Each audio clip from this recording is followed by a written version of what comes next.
Good afternoon, everybody. We are going to go ahead and start in just a minute. And thank you and welcome to City and State.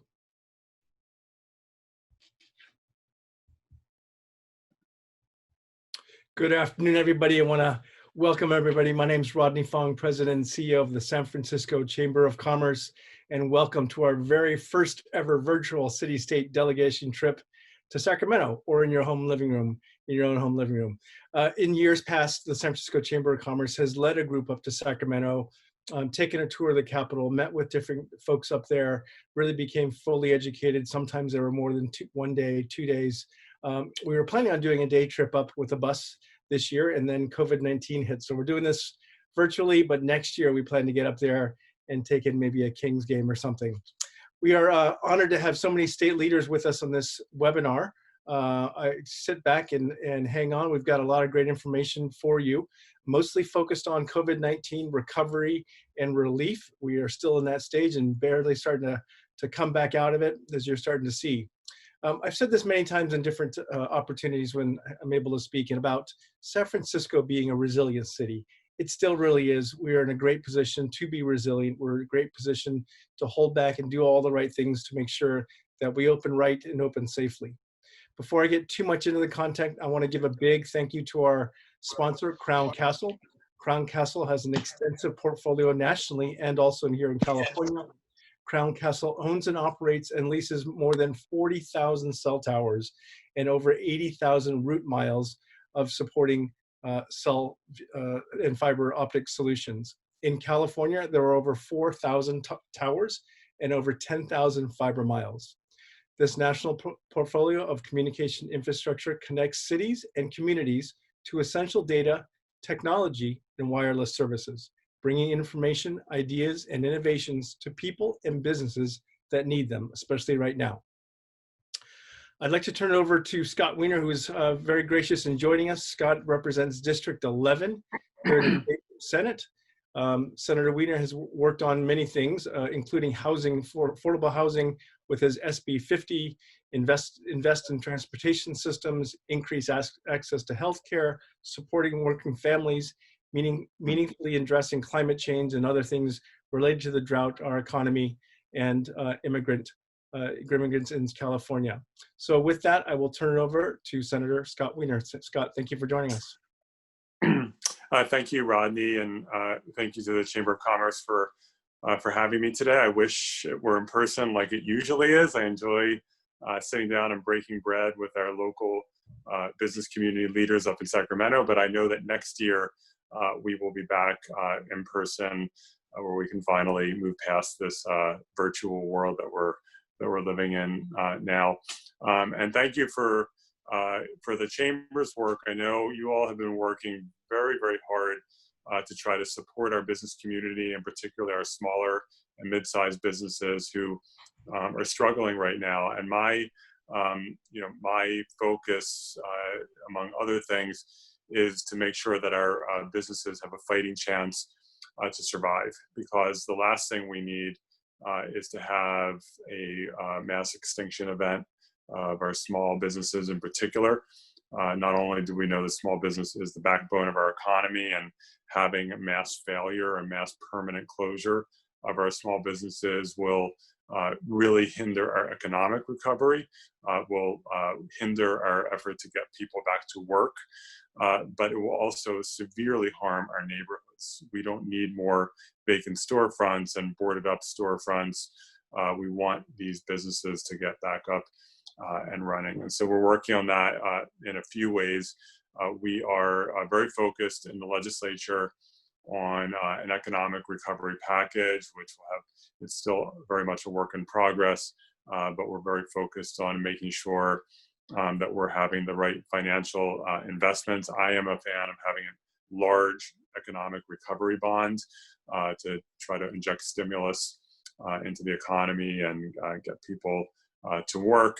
I have recently introduced legislation, which we'll be formally announcing later this week, to try to streamline transportation infrastructure projects to get those out the gate and moving forward. Now is the time. It's amazing, not amazing, it's terrible when you have something like a pandemic, but it does open people's minds up to new ways of doing things like streamlining and making things faster, and getting money out the door faster, some of the things that government sometimes struggles with.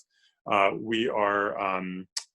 am also very focused on directly helping these small businesses. I have one particular bill that I know has caused a fair amount of discussion and debate and love and not so much love, and that is SB 939.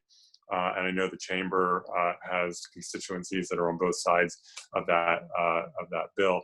And what SB 939 is designed to do is to help small businesses to hold on for dear life, to hold on, and nonprofits, and to hold on to their space. Because if these businesses and nonprofits lose their space, it's going to be almost impossible for them to make a comeback. And what we don't want is for businesses to get past the worst of this and fail. And so the bill does a couple of things. It codifies a temporary eviction moratorium for small businesses. And it also has a provision specific for hospitality, restaurant, bars, cafes, places of entertainment, which are going to be in many ways our hardest hit businesses, because even once they're allowed to reopen, the government will mandate that they have reduced capacity by perhaps 50% or even 75%. So they're not just dealing with the economic fallout, but they're being told that when you are eventually allowed to reopen, you shall dramatically reduce your capacity.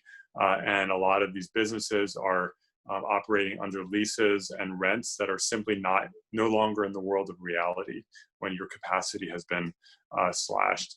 And so we know that there are a lot of excellent commercial landlords who get it and are doing the right thing and are working with their tenants and understanding that they're a team, and it's in their interest for these tenant businesses to succeed, and are renegotiating leases and renegotiating rents and so forth. And thank you for doing that. Unfortunately, there are other commercial landlords that are not doing that. And so the bill will create more incentives to renegotiate leases. The bill is absolutely a work in progress. We made significant amendments to the bill when it passed out of the Senate Judiciary Committee. If the bill is able to survive past Senate appropriations, which is never a guarantee, we have significant additional amendments to address feedback from opponents of the bill. We've spent a lot of time, or continuing to spend a lot of time, dialoguing with opponents of the bill up and down the state. We've gotten some really excellent ideas, and some of those ideas are being incorporated into the bill. So stay tuned for that. We're also continuing our work on housing. I think I and others were concerned that with the pandemic, that we might see a loss of momentum, that people might not be focused on housing for the time being, but that is not the case by any stretch. The Senate has put forward a package of housing bills, which are, while not a grand slam, are, I call it like maybe a solid double, a very solid step forward under the leadership of our Senate President Pro Tem, Tony Atkins. I have a couple of bills in that package, and in combination, and in addition to bills that are pending in the Assembly, that I'm sure Assemblymember Ting will address, we will see some zoning reform, streamlining, and just a solid step toward a more sustainable future for housing in California, because the pandemic is shining a bright spotlight on many problems that we have let fester, and housing is certainly one of them, with so many people now experiencing housing insecurity and the cost of housing really still through the roof. We're very focused, continue to be very focused on mental health and addiction, making sure that insurance companies are actually covering mental health care as opposed to only covering that care once a person has unraveled in a state of crisis. We're trying to take some of the streamlining that has happened around CalFresh food assistance and make that permanent, because we make it too hard in California to sign up for CalFresh. And we are also working on just generally shoring up the safety net in California. We, of course, we're not just moving through the pandemic, we're also moving through a very important period in time where we are acknowledging, and more people's eyes are finally being opened to the systemic racism in this country that's been with us for 400 years and is still with us, nowhere more so than in the criminal justice system. And so we're finally, I think, going to see some significant change around policing and what that means, and understanding that some of the force that's being used, and the lethal force in particular, needs to change. And George Floyd, as it was a just nightmarish and horrific example, but unfortunately, what happened to George Floyd was not an aberration.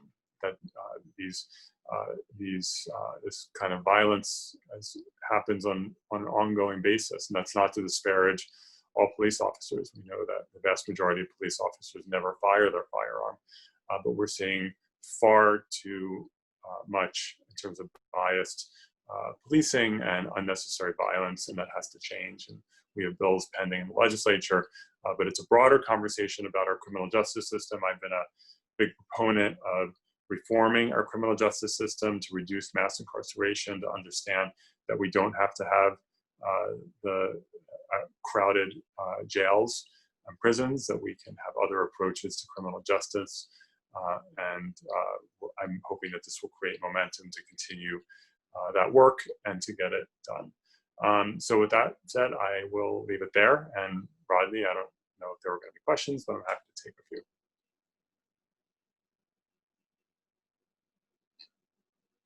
Thank you, Scott. Really appreciate that update. I think we are going to, maybe I'll let Emily figure this out, switch back over. Hi, thank you so much, Senator. Hi. It was a great overview, and we're honored to have you join us virtually, unfortunately not in person. And so, hello everyone, my name is Emily Abraham. I'm the Public Policy Manager here at the Chamber, and I'm excited to be helping lead us through the transitions and questions during this virtual webinar. I see we do have one question for the Senator. Could you be what are the specifics of SB 39 or SB 939 as far as helping small businesses? Someone's asking just generally what the bill does. Yeah, I think some general information about the bill, and then any specifics as they relate to small business would be great. Sure. What it does is two things. There's two sections. The first section is enacts a commercial and nonprofit eviction moratorium. We're going to be amending the bill to just make clear this is really about smaller businesses and nonprofits. That if you are if you're impacted significantly by COVID and by what it did to the economy, your revenue has dropped, et cetera, and you cannot be evicted. And we're going to be amending it to say you have to pay at least 25% of your rent. You know, we have existing eviction moratoriums in San Francisco and other cities, and we are.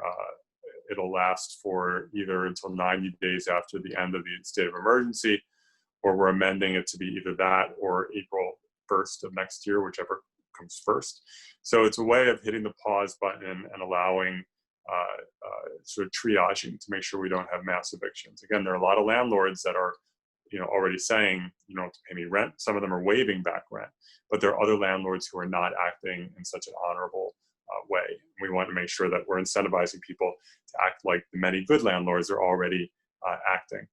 And then the second piece is specific to hospitality: restaurants, bars, cafes, places of entertainment that are having their capacity slashed for when they do reopen. For them, what we want to create an incentive for landlords who are not already renegotiating lease to renegotiate. What the bill provides is that a tenant can trigger a renegotiation period. If it's not successful, the tenant can cancel the lease. The goal being not to have lease terminations, but rather to create more of an incentive to renegotiate. In the amendments we're going to be rolling out later this week, the lease termination provision has caused a lot of anxiety and heartache. We're going to be shifting that over to a different incentive that we think will still be very impactful, but to address the very real anxiety that particular provision created. Well, thank you. If you have time, we have, it looks like 2 more questions. The first is, what is the plan if the commercial landlord has financed the property and there's a mortgage payment that is higher than the renegotiated lease income? Yeah, I think it's really important as we have this conversation, is clearly we don't want landlords to default on their loan obligations. And we don't really control those loan obligations at the state level. That's a little more, much more federal. But the goal is not for landlords to default. But we also need to be crystal clear that when a landlord says, you know, well, if I don't get my full rent, I may not be able to make my loan obligation if I have to accept a reduced rent. For many, many, many landlords right now, you're not going to get your full rent. It's not reality. That is a past situation before COVID. And right now, you're not going to get your full rent. There are tenants, commercial tenants that can pay their full rent, and this bill is not going to cover them because those are the ones that haven't experienced a significant decline in their revenue. But for so many commercial landlords, the choice is not, do I get full rent or reduced rent, and how dare you make me take reduced rent? That's not the choice. The choice is, do you get reduced rent or do you get no rent? Because if you demand the full rent, and we have commercial landlords, and there are some in the commercial real estate industry, say, no, all landlords are renegotiating and caring for their tenants. That's not true. Many are, but there are many that are not. And we still have small businesses that are getting nasty letters from their landlords saying, you better pay your full rent. And if you're late, you better pay a late fee, and we're not renegotiating with you. And what that does, insisting on full rent, means that that business is going to evaporate. They're not going to pay the full rent. They don't have the money to pay the full rent. That business will cease to exist. They will close down. And what will happen is the owner may have personal guarantee on the lease, so they're going to go into bankruptcy, and you're not going to get your money. And so is that better? For the landlord, who's never going to get the full rent, and then you just force all these bankruptcies, so you have individuals whose credit is ruined, you have businesses that are gone, so we have vacancies that you're not going to be able to fill with another business paying that rent, because that's not the economy that we're in. Or is it better to renegotiate and have rent that they actually can pay, and maybe that's a temporary rent reduction for a year, because we're all hoping that we'll have a vaccine by then. Maybe you reduce the rent, and then there's a repayment plan over a multi-year period. It's going to be different in every situation. So I don't think it's the case that SB 939 is going to be what pushes landlords into defaults in their loans. Their landlords are already facing that risk, unfortunately, because these businesses cannot pay the full rent and will not be paying it. So I think it's really important to distinguish between what COVID has caused and what SB 939 is leading to. SB 39 is a triage bill to recognize a slow-moving train wreck, which is the mass evaporation of so many of our small businesses. We cannot let that happen. Wonderful. Thank you so much. I think we've kept you for your time. We really appreciate you being here. It's an honor to have you, and great to see you, even if it's over Zoom. So thank you so much. Yes, we'll be in person next year. And for people who are interested in SB 939, like I said, we are finalizing some amendments that, if the bill survives Senate appropriations, will go into the bill. By later this week, those will be available, and we're being very transparent, and we're happy to provide people with that information. Wonderful. Thank you so much. Thank you. Have a good day. Thank you. Thank you. All right. So that's our first speaker, Senator Weiner. Thank you all for joining us. Let's see, right now, I think we're at 52 participants. So thank you all for joining. It's a jam-packed agenda. We're lucky to have so many of our state leaders join us today. Our next speaker will be coming on at 1:30. So we do have a little bit of time here. If you all are interested, there is the chat box section for the Zoom webinar. Feel free to enter your name, your company, just to let people know who you are, and you can connect with anyone if interested. Let's see. And if anyone has any general questions about run of show or the agenda, feel free to drop those in. But I think we're going to go on just a little break if you need to, get another cup of afternoon coffee or a little snack, and feel free to join us at around 1:30 again. Thank you all.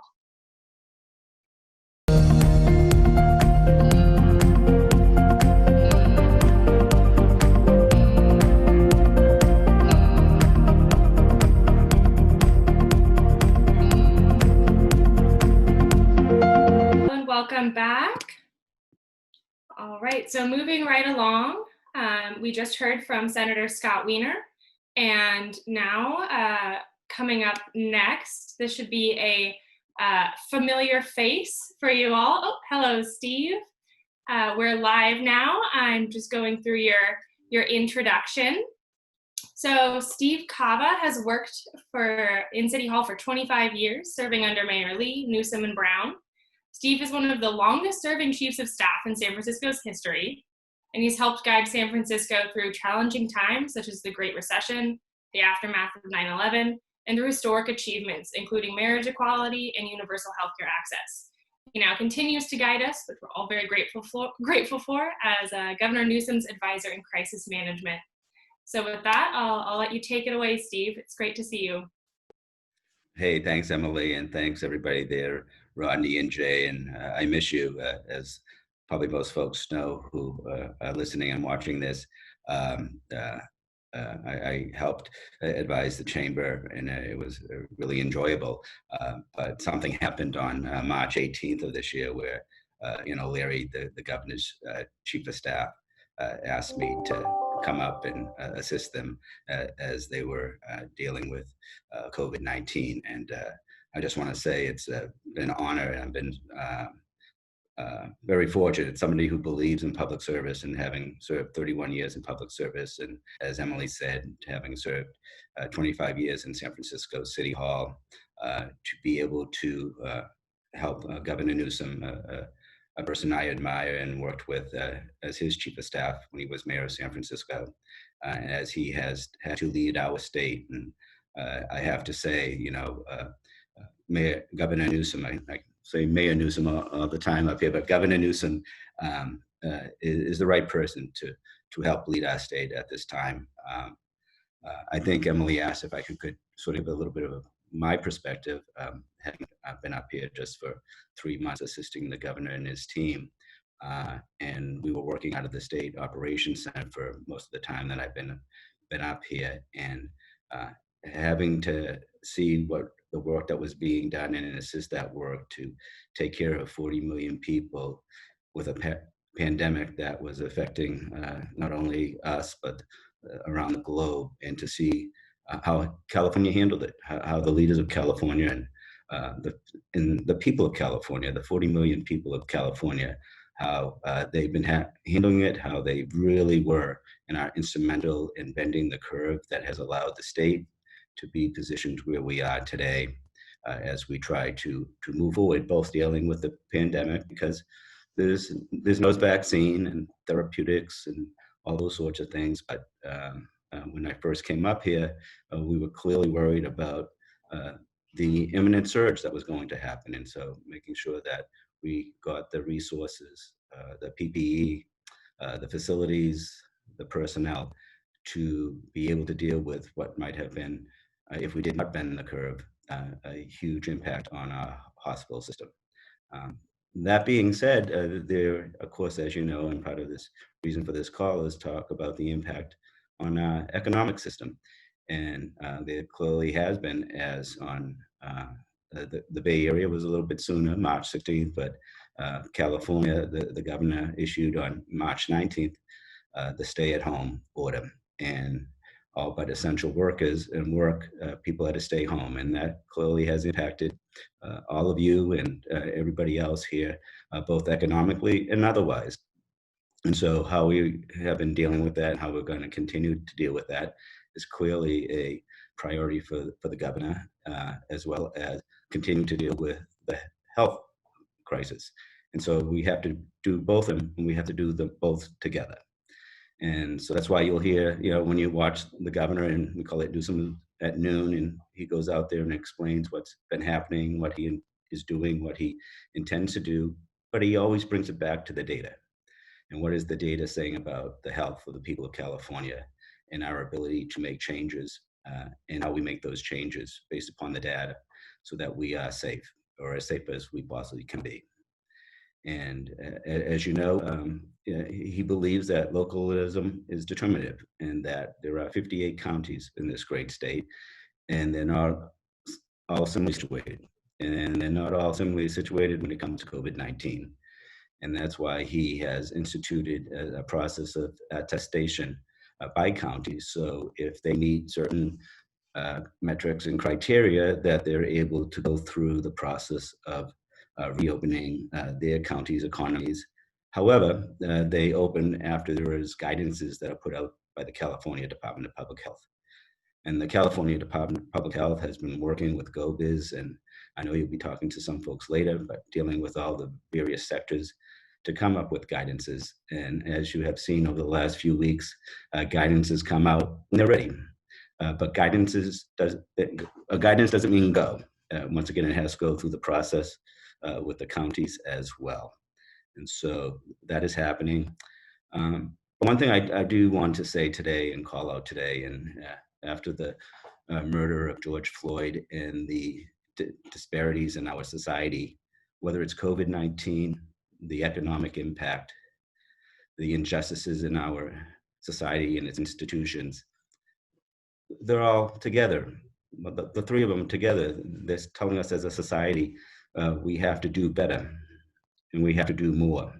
And so I think the governor, I know the governor is committed to, as we come together, to deal with the health crisis, the pandemic, to deal with the economy, and to deal with the injustices in our society, that we have to together make sure we do handle them so that Black and brown people in the state of California have an opportunity. We see from the health crisis, the people who are impacted most by COVID-19. We see from the economic crisis, the people who are impacted most by the economic disparities in our society.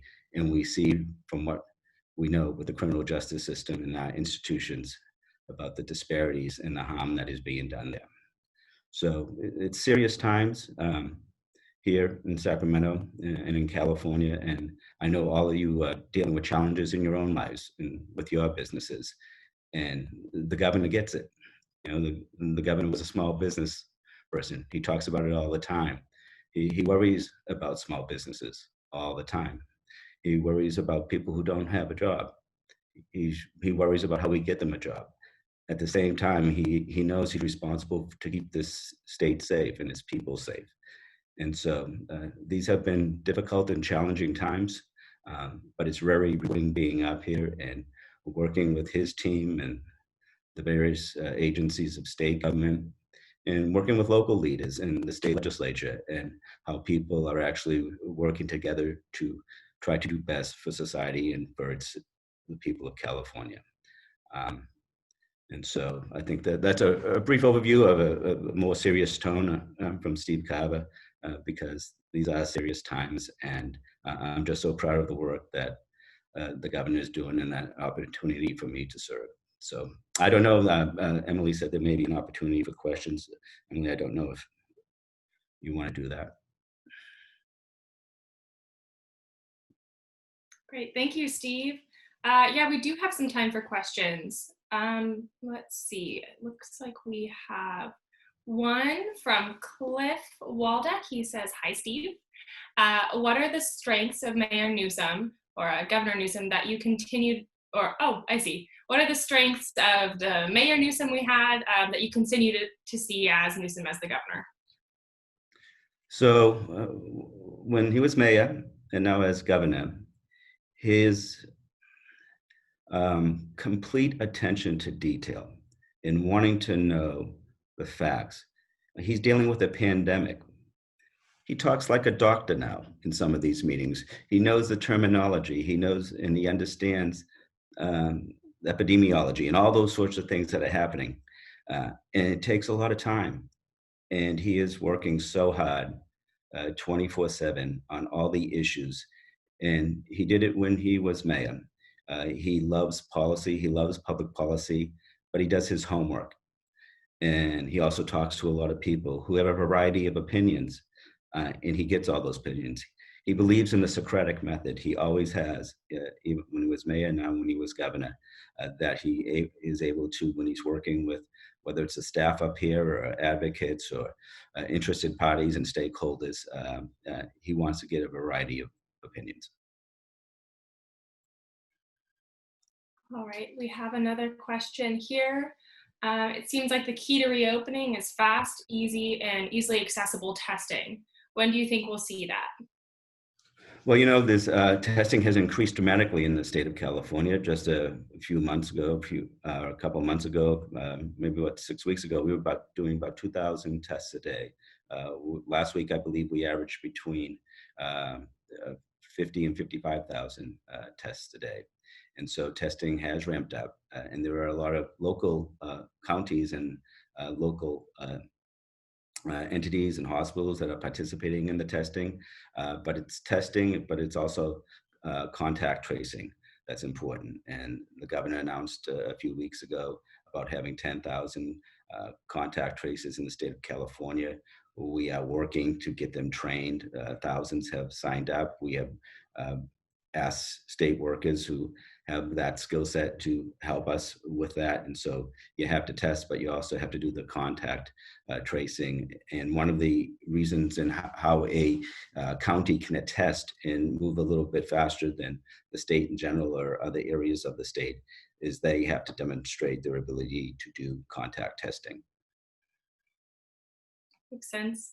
Our next question, kind of a switch in topic here.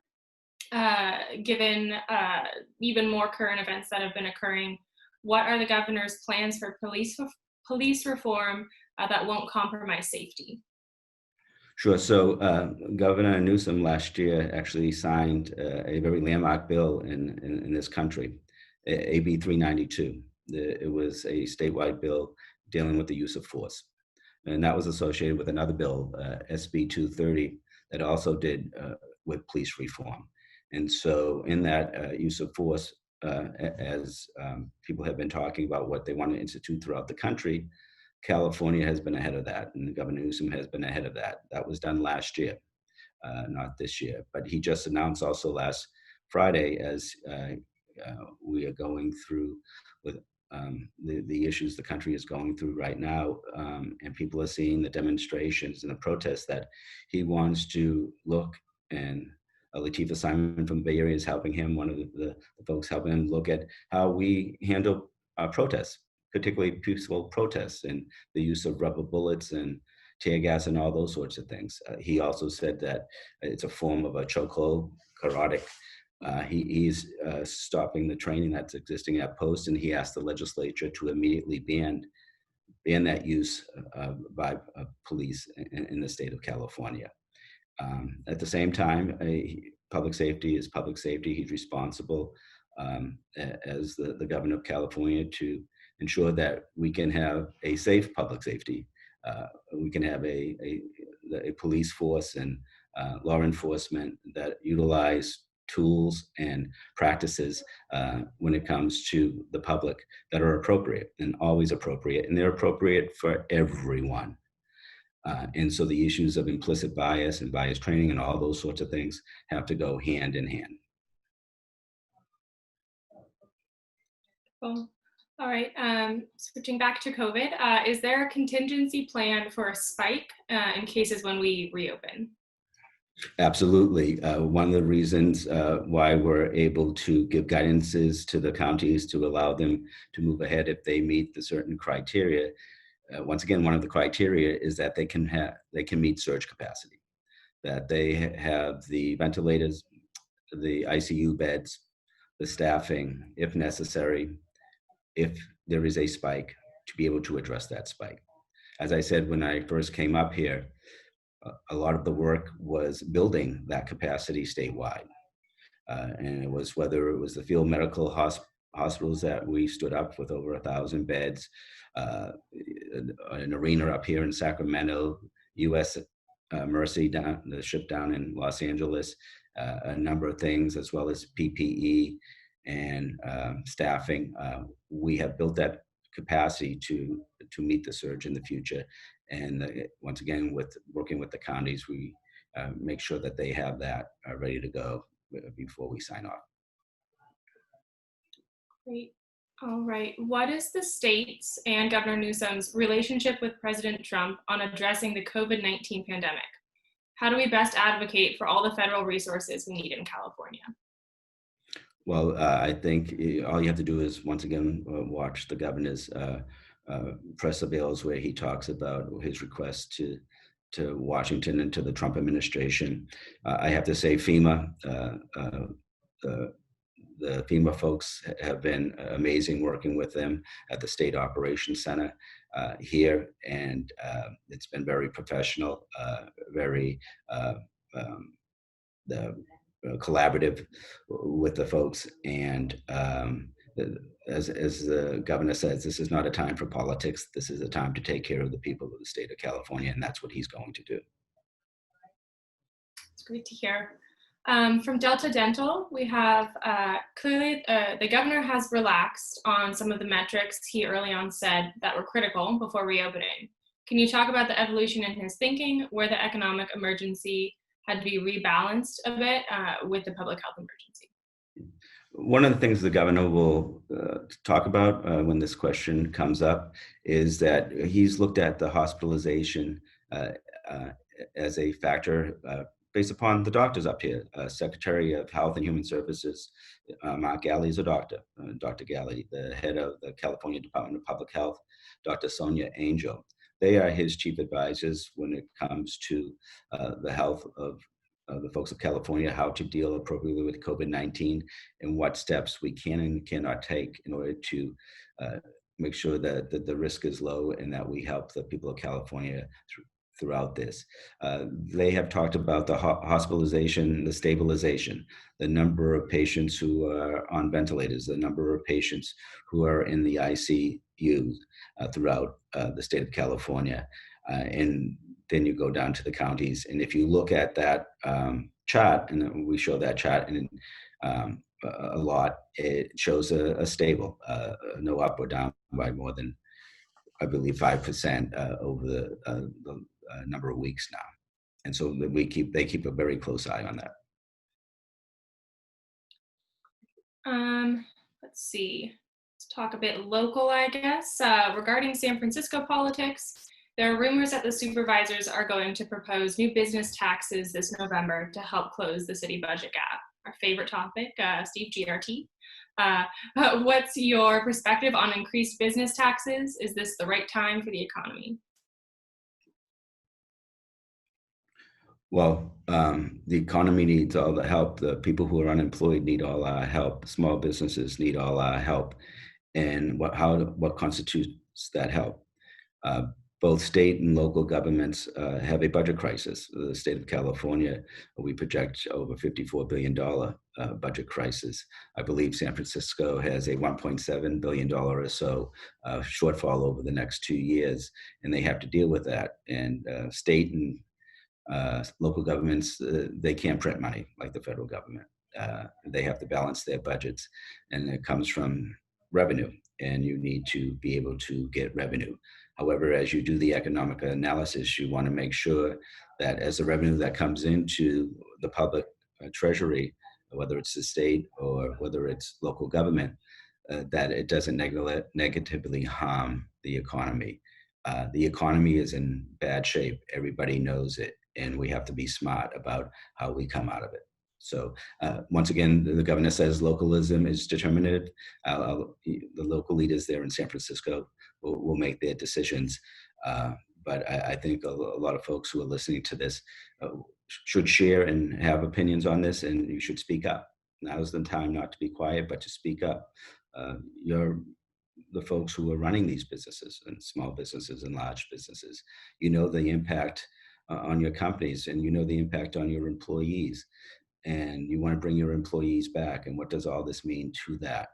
And so now is the time to be aggressive and be participatory in our society. As I said, we have these three large things all happening at the same time in 2020. They're consequential for the rest of our lives. Now is the time to be engaged. Agreed. Let's see. We have 2 questions left. We're seeing major budget deficits for both the city and the state. What would you recommend as the best ways to address these deficits? Well, as you know, what the governor has asked, that there have been various packages out of Washington, D.C. To help people who are unemployed, and the PPP program for businesses, and et cetera, et cetera. He has been a strong advocate for state and local resources coming back to assist the states, so that the states and localities, because as I just said, they have to balance their budgets. You don't want them to be negative on the economy because they have to balance their budgets, and i.e. they're laying off people and they're becoming unemployed, and folks have to go onto social welfare programs. Or you just mentioned raising taxes. If they have to raise taxes to balance their budget, the negative impact that could have. And so he has, and he's working, and we've been working with Speaker Pelosi. She introduced the HEROES bill, which funds state government, but also funds county and local government and cities. And we're very, very, very much supportive of her efforts there. And we'll continue to do all we can. The governor talked about in his state budget that he introduced that we need that money, we want that money, and there's a number of reductions in the state budget that will occur if we don't get that money, but we're going to continue to fight for that and fight on behalf of our counties and on behalf of our cities, including San Francisco. Wonderful. All right, this is our last question, and I guess last call for questions. Oh, let's see, one just came in. From your experience as Chief of Staff, how do you think Mayor London Breed is doing? Any best next steps for her, given everything going on? I'm a big supporter, have always been, for the record, of Mayor Breed. I knew her when she was Supervisor Breed, and I knew her before then. I think she has done an amazing job as Mayor of San Francisco, leading our city through the times that we are living. And you can look at the data and how San Francisco has fared during COVID-19. And I know she's working hard on reopening the economy in San Francisco appropriately. And I know firsthand, and you can see it, that she is dealing with the issues of injustice in our society. She speaks from experience, and she speaks from the heart and the head. And so I am nothing but a huge supporter of Mayor London Breed. Wonderful. All right, we have a couple minutes left here. Let's see, there's another question about education. Is the anticipated cut to education absolutely essential? Are there alternative cuts under consideration? So in sort of Sacramento speak, they call it Prop 98. Prop 98 is the funding mechanism for public education in the state of California, and it's a formula. And so the reduction that occurred of $19.5 billion because of the economic situation was not a number that someone came up with, other than a formula that was passed by the voters based upon the revenue that was coming into the state of California. But the governor's not just letting that be. He has put $4.4 billion into the budget to help particularly children who need the help, so that the learning loss that has occurred since the schools have closed because of COVID-19. The facility has closed. There is some distance learning, but there is still learning loss, and trying to invest in that and invest in other things. We're not going to be able to completely make up the whole $19.5 billion. But working with the legislature, this is budget week up here. The budget needs to be passed a week from today. And so I know people up here are concerned about making sure teachers continue to have jobs so they can go back and teach our children as soon as they can for our society and for the economy. And so that is hugely important. Wonderful. All right, I think this will be our last question. Can you comment on the governor's thoughts about the urban homelessness crisis, given COVID, and how will we address this? Sure. I think you're going to have a colleague of mine, Jason Elliott, will be talking shortly. He is the governor's point person. He and I served together for Mayor Newsom and Mayor Lee. He is a stellar public servant. He's doing an amazing job. Some of you may remember that when the governor gave his State of the State speech this year, it was about homelessness and tackling that crisis. And that was pretty much the speech. And that's Jason Elliott.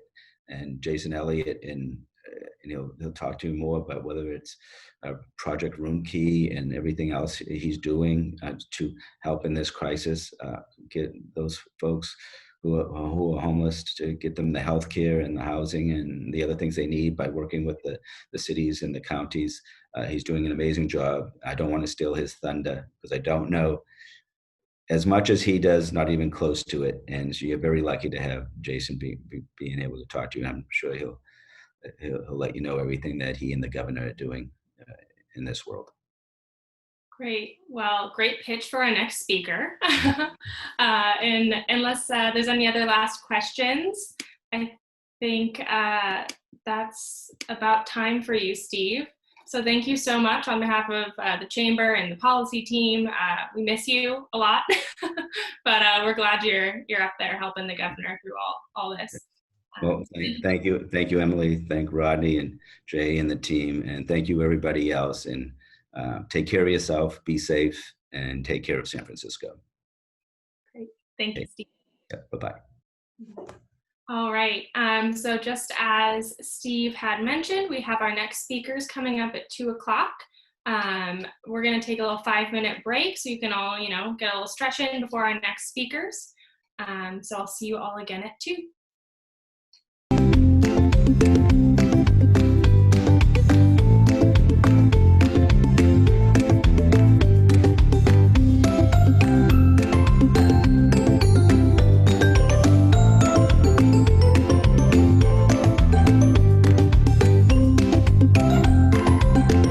Welcome back again. I see that Jason has joined us. Welcome, Jason. We are live now. I'm going to give our members here a brief introduction of yourself before we get started. And before that, I want to give a quick and a large shout out to our sponsors, Crown Castle, Delta Dental, hey Jeff, see you on there, Uber and Dignity. We appreciate your support from all of the Chamber and for helping us bring this great content to our members. So as Steve Kawa talked very highly of Jason, and we are very honored to have you join us.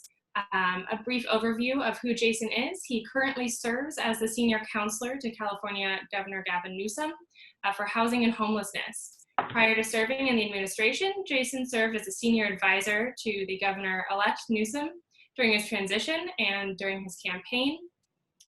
He's also served as chief of staff to San Francisco Mayors Lee through Breed. And during his tenure at City Hall, Jason provided leadership on a wide variety of policy initiatives, including efforts to raise the city's minimum wage to $15 an hour, building 30,000 new homes, including 50% affordable, launching the Department of Homelessness and Supportive Housing, opening navigation centers, seismically retrofitting tens of thousands of buildings. We are honored to have you. You've done quite a lot for our city, and we're looking forward to hearing what you have to say. So with that, I'll leave it to you, Jason.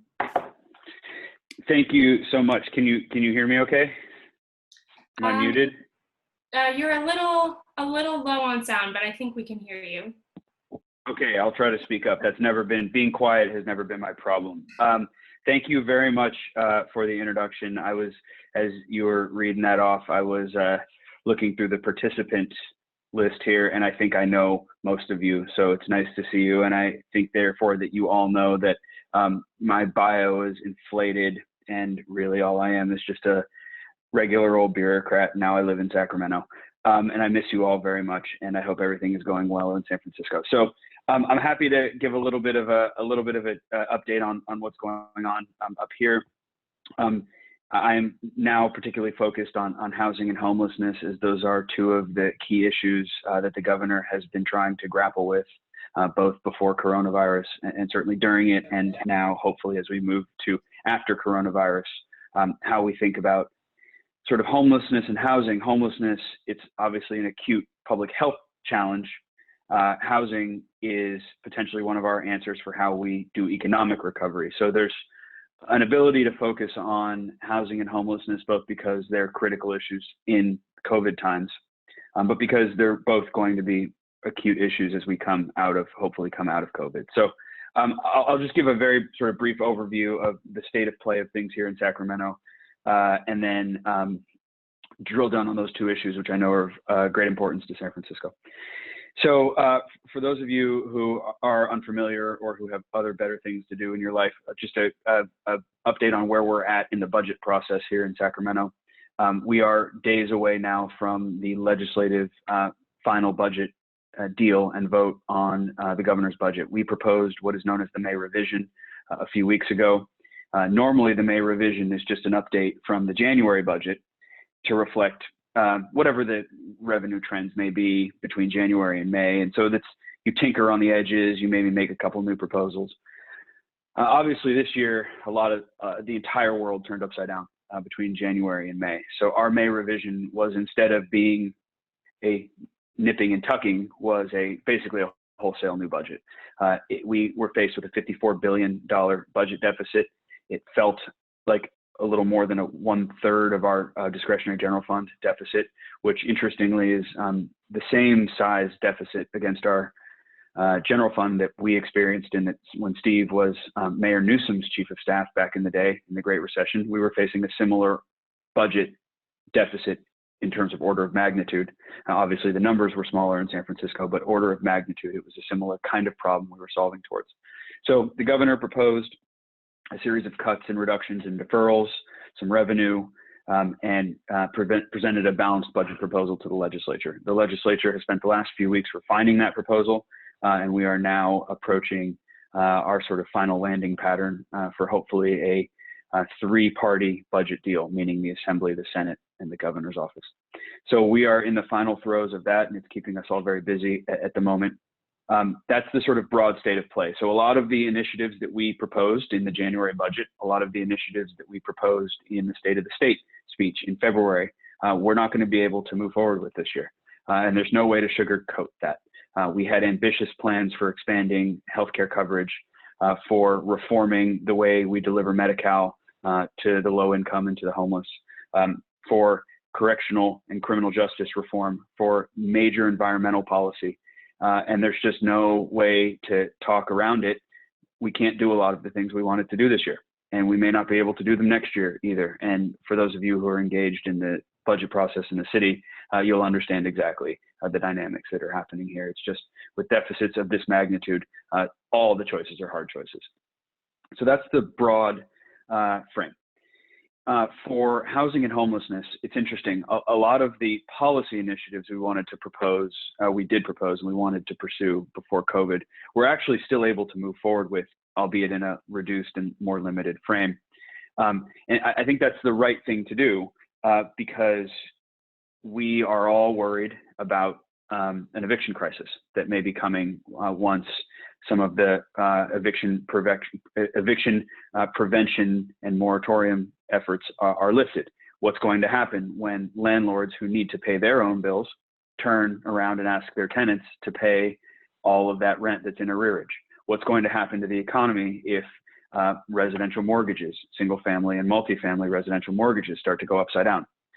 What is that going to do to homelessness? All of these questions are interlinked. So I think it's important that we focus on housing and homelessness in the context of COVID, but also in the context of recovery.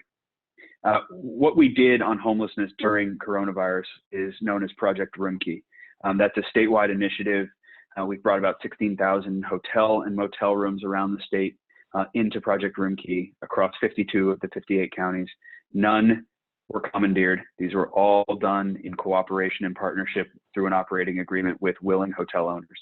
And in those 15 or 16,000 hotel rooms, we now estimate we've housed about 13,000 homeless people during the coronavirus crisis. There's about 10,000 rooms that are filled now, and that accommodates about 13,000 people. So in the last couple of months, we've done what we previously thought was impossible, which is do a massive mobilization of hotels and motels for the homeless and move more than 10,000 people inside. So sometimes it takes that crisis to motivate a different kind of policy response. So the challenge now is, what do we do? We have all these hotel rooms that are basically under leases. We want to buy as many as possible. And we don't want to be under leases. We want to have the counties own those hotels and bring them formally into the ownership portfolio of our county partners. That's what our budget initiative is around Project Roomkey. We're proposing to spend we're proposing to spend $600 million. We've also resourced the counties and the cities with another $1.7 billion, plus additional money they receive directly from Treasury.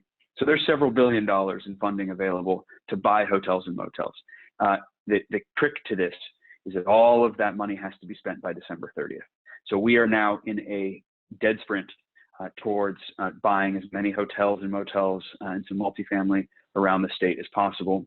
The counties will be the ones who own it and operate it and create thousands and thousands and thousands of permanent homeless housing exits for people who are living in encampments or living in shelters.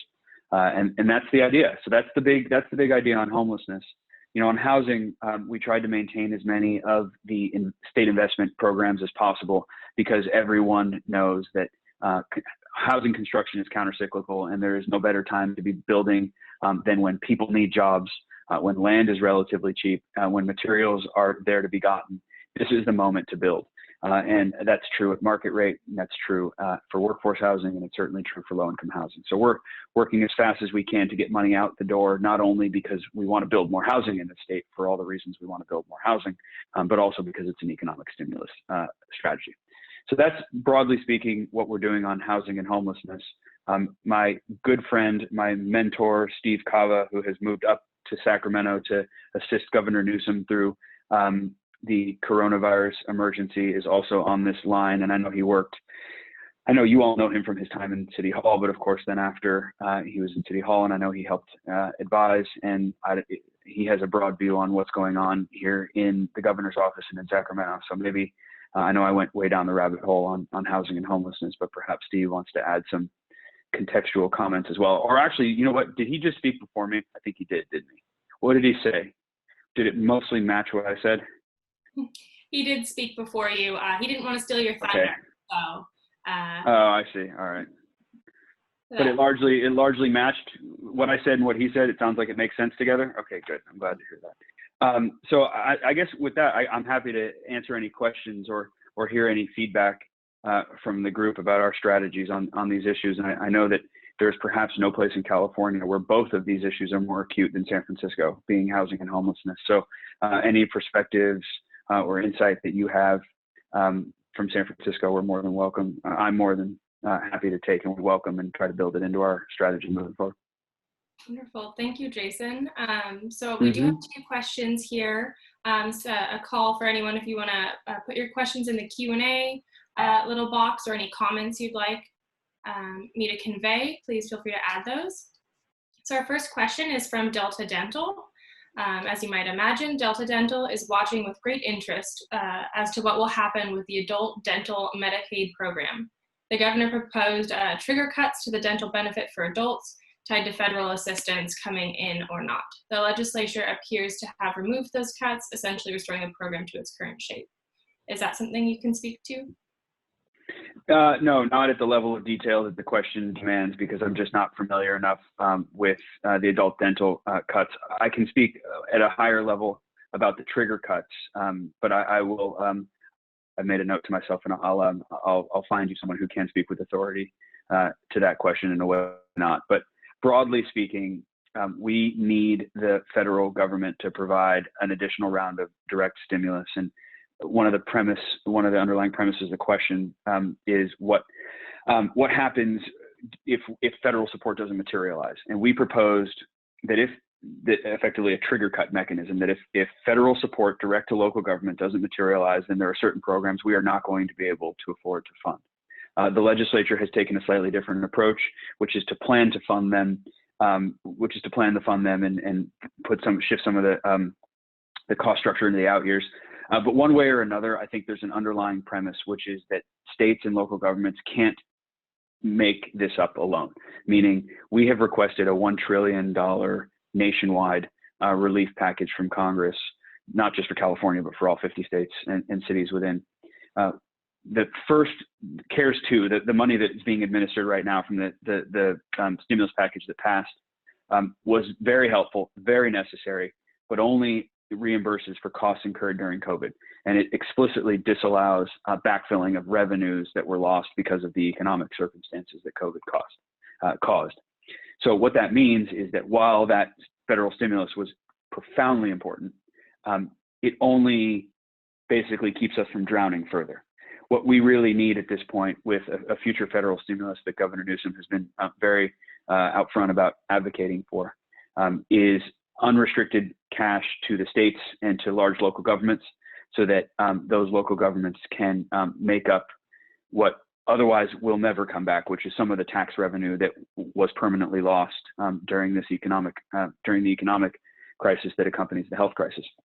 We need that flexible money. Without that unrestricted local support, these kinds of cuts are inevitable, and that's really what underlies the governor's approach here. So we're going to keep pushing for that. You know, we're saying it's $1 trillion nationwide need. Obviously, everybody can read the papers and see where things are headed with Mitch McConnell and Chuck Schumer and so forth. But we're going to continue to make the case about what we think is necessary. And, you know, anything is better than nothing. And we think that the answer is a $1 trillion stimulus package to the state and local governments. And I will get you a real answer on the adult demo. Thank you so much. Let's see, next question. What is the plan for transitioning homeless out of hotel accommodations and into affordable housing? Even though affordable housing seems to be a bit out of the grasp for most homeless. Yeah, it's a good question. So the people who are living in Project Room Key hotels now, the transition plan for them is, in some cases, no transition plan at all. And what I mean by that is the hotel they're living in could very well be purchased by a county and become that affordable housing, permanent supportive housing, or some other sort of stabilization housing for that previously homeless individual. Not every hotel that's operating under Project Room Key will end up making sense to purchase. But we're also making it possible for counties to purchase other hotels that are not participating in Project Room Key, other multifamily buildings that are not participating in Project Room Key, such that at a minimum, we're able to accommodate as many of the Project Room Key participants as possible, because the last thing anybody wants is to lose individuals back onto the streets. Once we've finally been able to house people experiencing homelessness, some of whom have been on the streets in tents, in shelters for years and years and years, and are finally able to have a bed of their own and a door of their own, the very last thing anybody wants is to have that population return to the streets. So our first order of business is to make sure that we do accommodate existing Project Room Key participants, either literally in the hotel where they're living now or through a portfolio approach, looking at the other assets that a county has in its stock, including public housing and other housing choice vouchers, other existing permanent supportive housing or trailers, other types of housing placement, and then of course all the acquisitions. And we're hoping that the program the governor is initiating through the budget will acquire thousands and thousands of units around the state and provide some of that stabilization capacity. Great to hear. Our next few questions are all along the lines of conservatorship. And given that cities like San Francisco are spending tens of thousands of dollars on homelessness, looking for leadership around accountability on homelessness, what does it look like to incorporate conservatorship laws, moving rehabilitation centers to lower cost areas? So kind of a packed question there. Yeah, no, it's okay. And I'll return in answering that really important question to what the governor said during his State of the State speech on February 19th. And at peril of just sort of reciting parts of that speech, I'd encourage you to go take a look, because the governor does lay out pretty clearly his morals, his values, and his vision on conservatorship reform. And the Cliff's Notes version is we need stronger conservatorship laws. San Francisco has a pilot program called housing conservatorship. There's, of course, Laura's Law, which we're all familiar with, and then the Leonard and Petra Short Act and the conservatorships that flow from that, known as 5150 holds. We need to strengthen those laws. We need to make sure that more counties are opting in, because San Francisco at least has opted into those programs. There are a number of counties in California that haven't even opted in, setting aside the question about whether or not they're effective. So we need to make sure that those laws are more widely applied. And we need to make sure that the funding that's attached to those programs is more tailored to homelessness as it manifests today. When the sort of the most important funding stream in this space is the Mental Health Services Act. It's funded by the Millionaire's Tax. Creates a steady stream of money in the billions of dollars to pay for mental health services. It's about 18 years old, I think, I want to say. More than 15 years old, let's leave it at that. The MHSA Act, it was the product of, at the time, the President of Senate Darrell Steinberg, now the mayor of Sacramento. And we've been working closely with Mayor Steinberg on updating MHSA so that we can take not only the laws, right? Because you need not only laws, you need services that can attach to those laws. The strong conservatorship laws are only as good as the placements and the services that you can provide someone once they're actually conserved.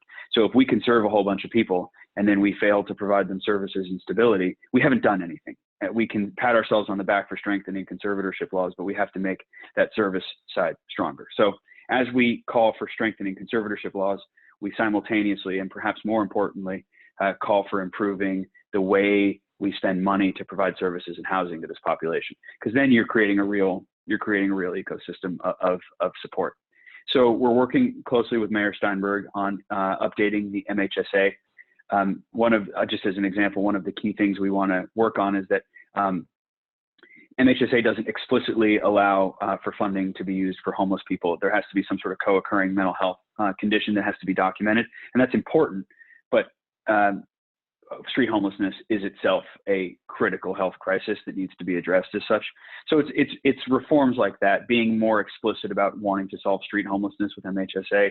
MHSA and the associated program called No Place Like Home builds housing, service-enriched housing for the homeless and those suffering from behavioral health challenges. So there's a real ability there to take MHSA, to take stronger conservatorship laws and to pair them together. And, I'll just say all of these hotels that we're looking to have the counties buy, all these motels we were just talking about, these can be service enriched with No Place Like Home if a county chooses to do that. So you can imagine a county, San Francisco, could make the decision, hey, on that particular hotel we're going to braid in some No Place Like Home dollars, and we're going to not make that just sort of traditional low income housing. We're actually going to make that a sort of a service enriched place where people with pretty significant health challenges can go to try to get better or at least be safe. So that's a choice that the counties can make, and we'd be very supportive of that. I mean, look, it's the same kind of thing. We had an ambitious agenda around conservatorship reform this year, including legislation, including potential ballot measures, and coronavirus made a lot of what we wanted to do not possible this year. And it's not to suggest that our values have changed. It's to suggest that the realities on the ground and what we're able to fund and what we're able to focus on is materially different than it was in February. And nobody wants that. We don't want that. We didn't want coronavirus to claim 4,500 Californians' lives, and we didn't want coronavirus to cause 14 or 15% unemployment. But here we are, and we have to deal with that as a reality. And the reality is that a lot of the ambitious work that we wanted to do this year may have to be delayed a bit. And again, not what we wanted, but it's dealing with the reality of the situation. Yes, unfortunately. I guess along the lines of homelessness and COVID together, San Francisco has started proposing sanctioned tent encampments as a solution for sheltering for the homeless. Do you view this as an effective solution to homelessness, either in the short term with COVID or potentially even longer term? Yeah, I would answer that question this way. It's not a binary yes or no. Every community needs to do as much as it can to address homelessness during COVID. So the most effective solution are isolation hotel rooms. That's the best. Is a sanctioned tent encampment the best? No, it's not. The best is our hotel rooms or other permanent sort of housing placements. But we're all limited in what we can do because of the physical capacity of hotels, the budgetary capacity to be able to provide service providers to work in those hotels. So I would call it a cascade. The first and best is, as I've described, brick and mortar housing exits. And then you can sort of move along the spectrum to understand what is second best and third best and so forth. And I'll tell you, sanctioned tent encampments are going to be a safer alternative than congregate shelters, right? I mean, you're in San Francisco, you know what happened at MSC South. So that's not good, right? People sleeping in the middle of Market Street, not good. Not safe for the homeless individuals, not safe for the rest of the community of housed people. So I think it's hard for me to criticize any solution that a local government implements because everyone is needing to move so quickly in this coronavirus context, and doubly hard for me to sit here and criticize when I sat in that building and tried to make the decisions about what the right way to address homelessness was. And no matter what you do, it's never enough. So I'm not going to criticize necessarily, but I am going to suggest that there is a continuum of approaches. And, I think we're supportive of any government that's trying to take care of homeless lives. I'll just make one last point on this, and then we can keep going on questions. It's now June, whatever date it is, June 8th or something. Back in mid-March, when coronavirus was still something we were all learning about, we had our public health doctors sitting in the little room next to us at the Emergency Operations Center here in the Sacramento area. And they ran a model, and I will remember this for the rest of my life. I was sitting in there with the head of the Department of Social Services, which is the equivalent of HSA for us here in the state. So administers all the homeless programs and many other things. And one of the head of public health came into our office and said, we just ran our model, and we think that 60,000 homeless people are going to contract coronavirus, and of those, up to 30,000 will die. So that's the moment we were in. Right now, we've done so many things to flatten the curve between the stay-at-home orders and expanding testing and Project Room Key and all the different initiatives. But our attack rate, which is the sort of infection rate modeling, was showing that we were looking at a 50% mortality against an infection population of 50 or 60,000. So that's the reality we were facing. And when you start trying to internalize those numbers, you go numb, and you start doing everything you can to implement solutions. Everything you can to implement solutions, because the order of magnitude of the human catastrophe means that if there's anything you can do, even on the margins, to house or protect a few extra people here or there, you have to do it.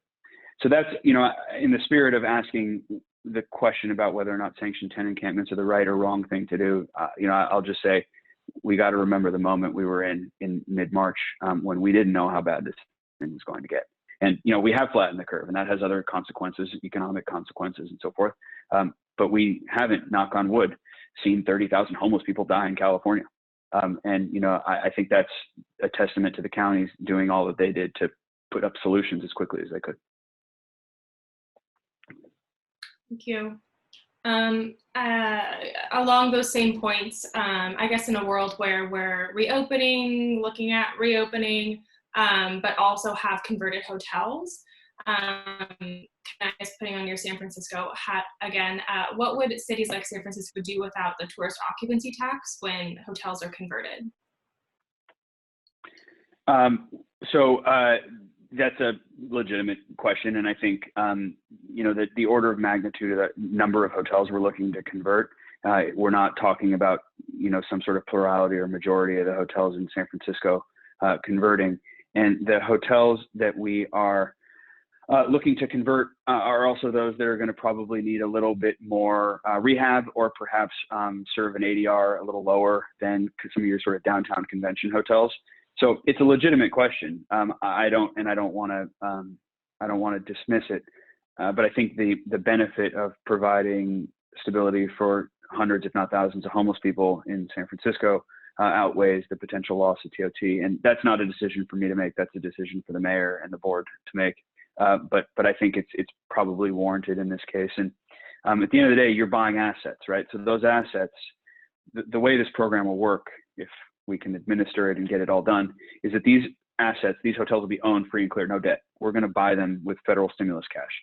So it's, while a county would potentially be giving up TOT, or a city would be potentially giving up TOT, what they're receiving in exchange is an asset. And so that asset is valuable in its own way, which I would have my response to that. What do you think the possibility is of another outbreak around COVID-19 among homeless residents? We have to be on guard for that. I think it's certainly very, very possible. And, we're no secret here. We're all worried in California and nationally and internationally about another spike in coronavirus cases, not just now as things loosen up, but in the fall, in the winter. And we're really worried about that. And when that happens, if it happens, homeless people will continue to be the most vulnerable to these conditions. So part of the reason we have all this federal money, this isn't quite the question you asked, but it gives me an opportunity to answer this. Part of the reason the feds are giving us all this money to spend on homelessness, unprecedented level of funding, is because if we don't buy these assets now and stabilize people now, we're going to be back in a situation where we're asking FEMA for money to lease hotels again, right? So we can just keep leasing hotels over and over and over again once or twice a year, or we can just buy the asset, which is a much more cost-effective intervention. And that's part of the reason why the federal government has been so supportive of us moving in this direction. All right, I'll ask one last question and then kind of leave it open-ended to you. What other cities are doing really well in housing and homelessness that San Francisco should emulate? And then I guess with that, any best practices that, you're looking forward to maybe us implementing? Yeah, it's a good question. So before COVID, the governor and I were going up and down the state doing site visits to different homelessness models and looking at different ways that different communities were implementing things. So I'll give you two examples that sort of stand out to me. One, we went to look at a facility in Grass Valley, which is in Nevada County, sort of up towards Tahoe, pretty rural California in the woods there. And another one we went to was in downtown San Diego that the County of San Diego funds. I mentioned those two because those two both did something very interesting, but did them in very different ways. But there was a real lesson there. In Grass Valley, the little place we went, it was physically a little place. The little place we went did everything, meaning you could walk in straight off the street or out of your tent in the woods and get straight in, get triage. They did sobering and they did mental health. There was a feeding program there. There were shelter beds. There was supportive housing on site. They had art groups. It was all in one place. The reason it was all in one place is because Grass Valley is not very big and Nevada County is not very big. So for the economies of scale, they couldn't have a shelter program over there and a feeding program over there because they're just, the economies of scale wouldn't allow it. So everything was in one place, which meant that once a homeless person finally came in, the case managers could really wrap around that person and help take them all the way through to sustainability. In San Diego, we went to see The Link, which if you're familiar with their statewide nonprofit, they're providing now in downtown San Diego, gigantic building, hundreds and hundreds of rooms, same model. Street respite, shelter, sobering, job training, food bank, clothes bank, permanent supportive housing, all in one location. So I mentioned those two different models because although they couldn't be more different, downtown San Diego, big, sophisticated nonprofit, little community run, but powerful and committed group of people in Nevada County, they're similar in one way, which is everything was in one place. And I think in the homeless service system, we often fragment. Part of that, a lot of that is our fault. It's how we fund things. We fund housing over here. We fund counties to do shelters and feeding programs over here. And it's fragmented. It's fragmented from the federal government. And it's fragmented from us. And I think that there's a learning there, which is when you co-locate services, you're meeting people's individual human trajectory as opposed to trying to divert their trajectory through 5 different service sites in different hours and how they get there in the bus and know your appointment's next Tuesday. But you have to meet someone at their own human trajectory, which is that think of someone who's been living on the streets for 10 years. They finally come inside. You know what? Maybe today they're not in the mood to do resume training. I can't handle it. It's too much today. I just need to be alone today. And we meet that person where they're at. And we help counsel that person into sustainability. And the only way you can do that is if you have real comprehensiveness in the service model. So I'm really liking some of these facilities that are co-locating and taking people from soup to nuts. I think that's a really interesting way to provide homeless services in California. So those are just 2 examples, and there are many others, but those ones particularly stick with me. Well, I think that's time for you, Jason. On behalf of all the chamber, thank you so much for joining us and for all the work you do with such a complicated and human issue. So thank you so much for your time. It was an honor to have you. It was wonderful to see you all. Thanks for inviting me. Thank you. All right. So unfortunately, Salinas was not able to join us today, but at least from my perspective, it was great to have Jason for that long and to get that much Q&A time with him. So I hope you all enjoyed that. Moving right along, our next speaker, our scheduled speaker was Assemblymember Ting. He's currently in session right now, but we do have the privilege of hearing from his Chief of Staff, Irene Ho. I see you just jumped on, Irene. Just give you a quick introduction, and then we're excited to hear from you. So just a bit of background about Ting's office. Ting represents the 19th Assembly District, which spans from the west side of San Francisco, as well as the communities of Colma, Daly City, South San Francisco, and Broadmoor. As San Francisco navigates new challenges from the federal government, Ting is focused on protecting and persisting onward with progressive policies that expand opportunity for all, equal rights, and protections for our environment.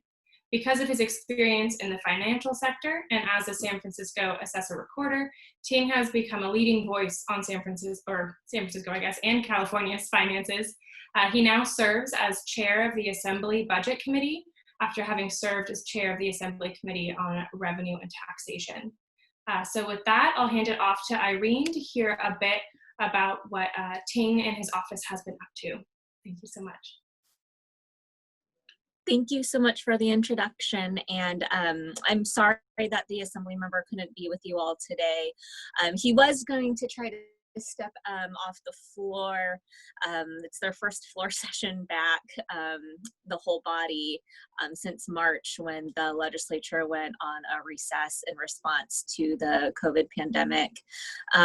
But so he was going to try to step away, but then he actually got called into a budget meeting. So hence, I'm here today, and it's great to speak with all of you. I, don't know, I'm not sure. I know if you were here, he's the chair of the Assembly Budget Committee, which has definitely been keeping him very busy over these last couple months. Not only was our process, just our usual budget committee process kind of thrown for a loop because of the pandemic. So we weren't able to have, our normal hearings and vetting of the governor's proposals. And then of course, the economic downturn that resulted from the crisis has, even the governor's budget that was released in January was not really super relevant anymore come May revise time. So especially since May revise, the member has been very focused on, vetting both the governor's proposals, and then just last week, the Assembly and Senate announced a joint legislative budget plan that is really focused on trying to preserve our social safety nets for the most vulnerable Californians. The key difference, I think, with the governor's proposal has to do with trigger cuts and how those are structured. I think from Mr. Ting's perspective, and also a lot of the legislators, is that it's really hard to say what our fiscal forecast will look like in the coming months, just given all the uncertainty that there is today. So, they're focused on trying to preserve programs for the time being. And then as we get further down the line, and if, federal funding doesn't materialize, and if we have to shut down again or something like that, at that point, of course, it would be absolutely, valid to reconsider, what maybe California can no longer spend on, but until that time comes, it's not, they don't want to prematurely, I think, make a lot of cuts that might not be necessary in the long run.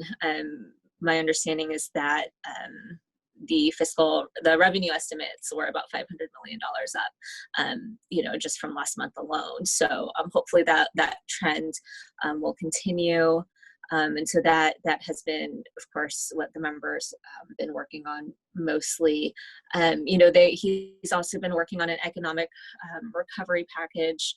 It's still something he's working on sort of internally, so I don't have much to share about it at this time. I think the thought is that it would be considered not so much like as part of the budget process in terms of, something that the members would vote on by our June 15th deadline, but something that the legislature would work on kind of in tandem. So I know that he's received a lot of really great information from the San Francisco Chamber, both, from early on, what should the state be doing to help small businesses, our local communities, kind of make it through this really challenging time. So that's something he's been working on as well, and then I look forward to sharing that at the appropriate time. So I don't normally do a lot of speaking, so I figured with that overview, if there are any questions that I can answer, or if there's any messages that you'd like me to relay to the assembly member, I'm more than happy to do so. Thank you so much, Irene. Does anyone from the attendee audience have any questions? Feel free to drop them in the chat or the Q&A.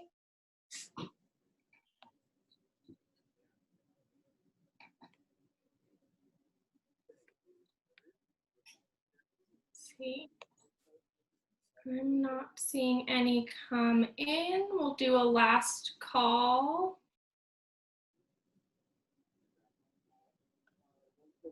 Great. All right. Well, thank you so much, Irene. It was great to see you virtually and hear a bit about what's been going on with the budget. So I think with that, you're just about at time anyway. So. Great. Well, please don't hesitate to reach out to our office if folks ever have any questions or need assistance with anything. Thank you so much. Wonderful. Thank you so much for joining us. Absolutely. Bye. Take care, everyone. Thank you. Wonderful. All right. So let's see. Next up on the agenda, I am excited to introduce, let's see, we have our sponsor, our lead sponsor, Rochelle Swanson, the Government Affairs Manager for our sponsor at Crown Castle. We're excited to hear from Crown Castle about their work towards ensuring San Francisco has the connectability it needs, especially during this new age of teleworking. I'll hand it over to Rochelle in just a bit. And let's see, as soon as we bump her on. And also a big shout out to all of our other sponsors, Delta Dental, Uber, Dignity. Again, we couldn't do this without our sponsors, and the Chamber really thanks you all for your support. See, I see Rochelle just jumped on.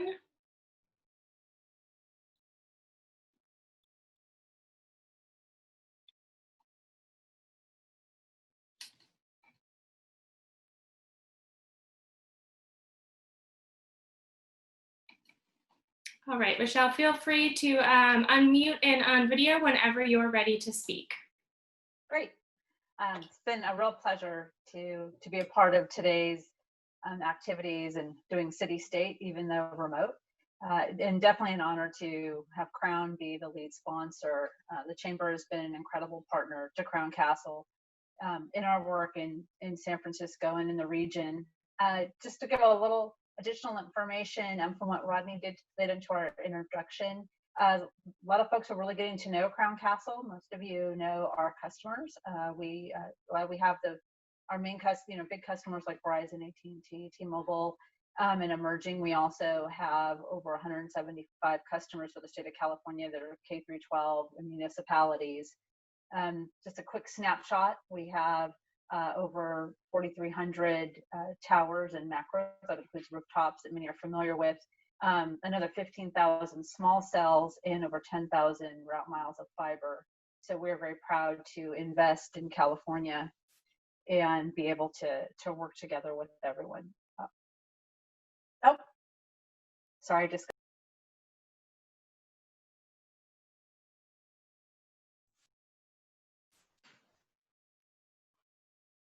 Okay, hopefully everybody could, there we go. Can everybody see me now?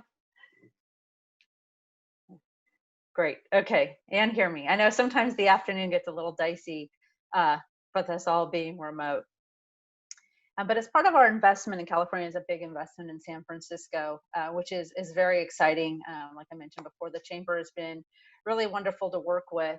COVID-19 has certainly demonstrated a stress test, I think, on our industry, and as well as folks needing to work from home. It's no longer a luxury to work remote, but all of us are doing it as a requirement, and many people are also have their families at home as well doing school. And I'm sure almost anybody on today's call can certainly attest to some of those challenges.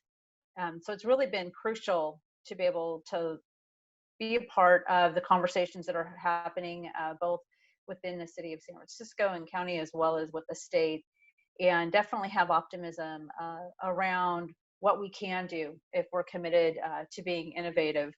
And how are we going to work over the summer and as we get into the fall, and certainly hope to not have a rebound, but I think it's prudent of all of us, of course, to be ready. And Crown has definitely been a part of conversations literally daily on that, and giving ideas of how do we best support infrastructure and being able to move ahead. Sure, as folks may also know, that we still have a lot of folks who aren't connected, and there's a great commitment both we're seeing at the state level and the local level to be able to really look at what we can do to move forward. Within the Chamber's Economic Recovery Playbook is, I think, a perfect way of laying out some of the things that we're hoping to work to do. And those become really important. The permitting, of course, is listed in there, as well as how do we work together in doing partnerships to move things forward at a pace that really does help everyone. Last year, the Mayor's Office of Housing and Community Development did a study and found that 1 out of 8 San Franciscans do not have high-speed internet within their home, and those are within households. And at the same time, 1 in 7 didn't have a device. Now, I would hope that now, if that study was done from the device standpoint, we would see a vast improvement. The industry and community groups have come together, including Crown Castle, and provided a number of devices throughout communities where children didn't have what they needed to be connected, even if they did have broadband to the home or a robust wireless connection. And we really hope to continue to move forward in being able to do that. We've been hearing today too, some of the impacts on COVID. Of course, we want the connection for telehealth and making sure that people can be treated. But another part of the divide is not just between those that are connected with or without devices or into homes, but of course it's also our unhomed population, and needing to be concerned. And study after study shows overwhelmingly that is one of the last lifelines that folks have. Even if they're not paying for any other services, they'll keep their phone on. Even when they're living in shelters. And so it becomes really clear that we have to be open and broad in our definition of broadband, and making sure that whether somebody is trying to access it from their home or from their business or anywhere within the community, that they are able to be connected and stay connected. The information, of course, becomes so incredibly important. And another piece that I think we all can relate to too, going back to the remote working, is that it's also jobs. What is it going to look like? What's the new normal everyone's talking about? And of course, a lot of the big companies within the city have said that remote working will go through the end of the year and maybe beyond. And that becomes very critical to be able to have that robust infrastructure for the folks that stay at home, those that live in the city and those around the city, but also being able to support those businesses and making sure that they are able to handle the traffic that they need to be able to keep it as seamless as possible. And so, it's been great. It's, part of the chamber is that I want to invite folks to reach out if you have ideas or things that maybe that we're not seeing that you could help address in supporting on how we're able to move forward and getting critical work that we're doing online, not just Crown Castle alone, but the entire folks that are working within broadband and connectivity, and anything from connecting on your phone to data sharing and all the business to business. And so definitely heartened by seeing that folks are really starting to see the difference that is there with and without broadband, and wanting to be engaged in providing help. And the chamber has absolutely been great at leadership, both working with us directly, working with our partners, with the city, and even helping supporting us even at the state level. And I think that's just clear that all the speakers have shown today is that we're going to have to work together in a very intentional, thoughtful way of being able to make sure that we're connecting the communities as best that we can. And so it's definitely been an honor to be a part of the San Francisco Chamber, be a part of City State, and look forward to answering any questions that anyone may have. Wonderful. Great to hear from you, Rochelle. Does anyone have any questions regarding Crown Castle or anything that Rochelle mentioned?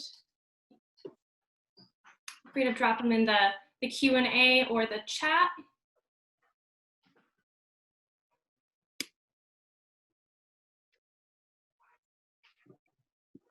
All right, last call. Okay, I'm not seeing anything coming in, so thank you so much, Rochelle. It was great to hear from you and to hear about all the work that Crown Castle is doing, and the very relevant work given the current times and the new realities and all those phrases we're now forced to use. No, great. And really, in all sincerity, we hope that there are ways if people want to work together, public-private partnerships are something that, we're looking at. And I think a lot of the members definitely fall within that and definitely want to be a part of the recovery efforts. So Wonderful. Thank you again. All right. Thanks for joining us, Rochelle.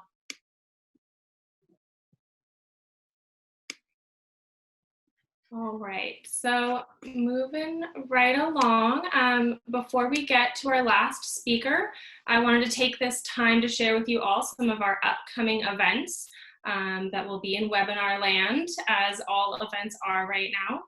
Our chamber events team has been working very hard to bring you all some great content during, like we said, these difficult times. So our next events, and I believe they're going to pop up on the screen for you all to see, but I'll go ahead and read them off. We have on June 9th, we have our webinar series.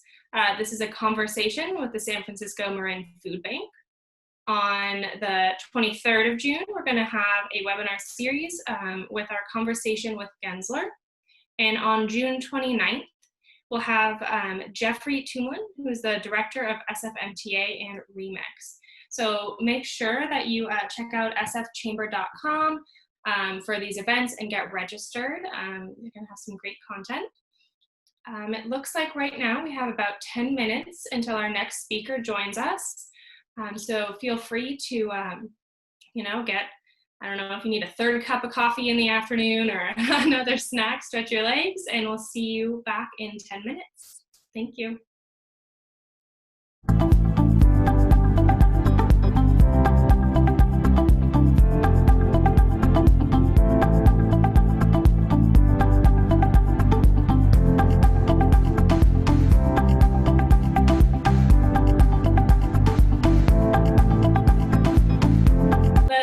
Member is connecting. I'll offer an introduction briefly.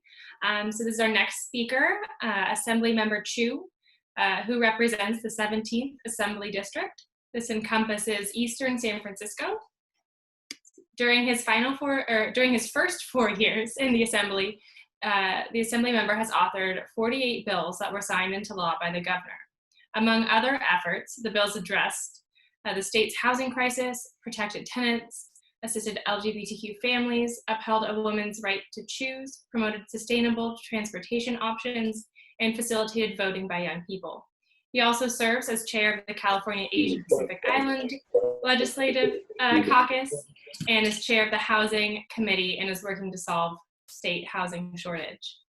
All right, thank you so much for joining us, Assembly Member. Can tell you're running around back at the Capitol. Can you guys hear me? Yep. Great.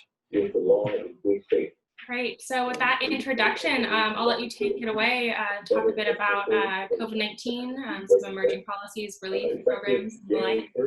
Sure. Well, first, let me just start. We are literally in session at this moment. I have been voting for the last 2 hours. We have a couple more hours of voting. So I'm just stepping off. You're hearing in the background, obviously, my colleagues during the floor debate. So apologies for the noise in advance.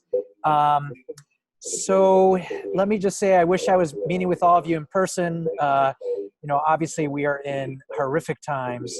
and as someone who used to run a small business and was very much part of our city's small business community and who worked very closely with you during the last recession, I know how incredibly difficult this is.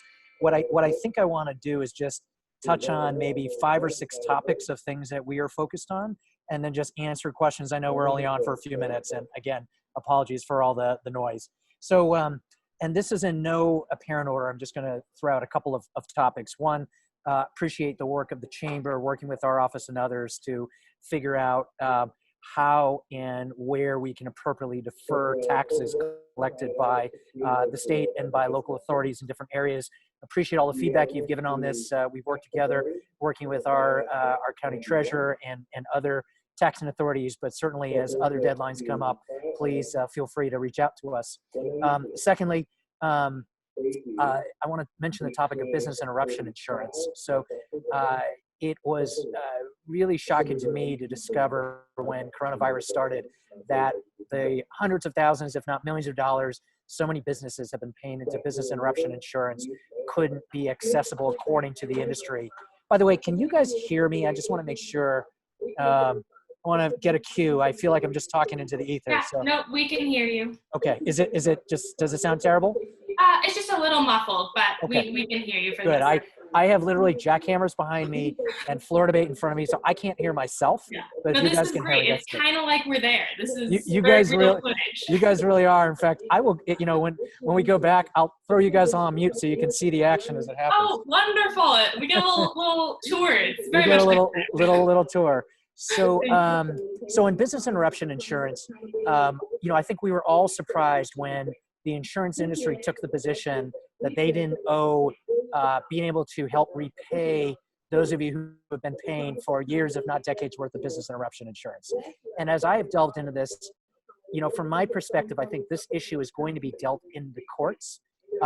It is still unclear whether a lot of insurance policies would deny or allow for coverage during this time period. So I've been encouraging our business community to file the claims because you just don't know how it's going to play out. I think many of you are probably aware that there have been lawsuits that have been brought against insurance policies to force this issue, including by some litigants in San Francisco. So we'll see how that plays out. A third topic, economic stimulus. I'm just going to say it. You know, the feds have been pretty terrible, Nancy Pelosi notwithstanding, but the Trump administration and the original PPP policy, you know, did our business community not very well by way of being able to get real capital to the businesses that are most struggling. I think they did a good job of getting capital to businesses that are well positioned to take advantage of it, but those tended to be the Fortune 500, Fortune 1000 companies.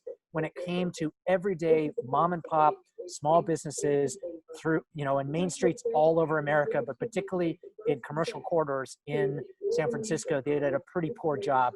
I certainly heard from many of my friends running small businesses and larger businesses in San Francisco how incredibly difficult it was to apply and how it seemed like the vast majority of loan applications from San Francisco businesses just frankly didn't get through. And so I've been very supportive both of trying to push this issue at the federal level, but also seeing what we can do elsewhere. I know at City Hall, there have been some smaller pots of money that have been going out for economic stimulus.